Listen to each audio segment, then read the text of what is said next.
এখানে কাল 7টার পরে অনেক গ্যাসের এখানে গ্যাস আইসা ভরাই গেছে। আমরা গ্যাসের গন্ধের জ্বালা এখানে থাকতে পারছি না। পরে একটু পরে দেখছি হুট করে একটা সাউন্ড আসছে।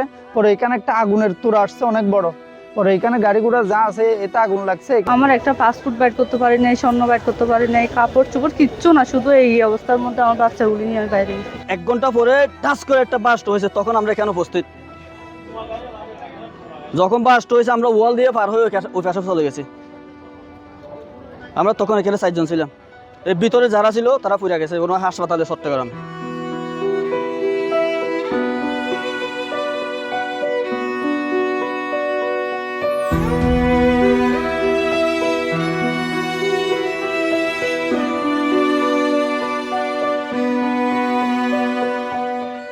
এবং গ্যাস রিলিজ প্রচুর পরিমাণে হচ্ছিল।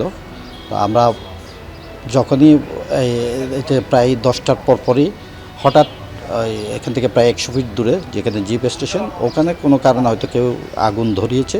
সাথে সাথে ওই আগুনটা ওখানে বিস্ফোরণের মতো হয়ে এখানে পর্যন্ত চলে আসে এবং আগুন এখানে ছড়িয়ে পড়ে। যেহেতু প্রচুর পরিমাণে গ্যাস রিলিজ হচ্ছিল, তাই এখানে পুরো জায়গাটায় আগুন হয়ে যায়।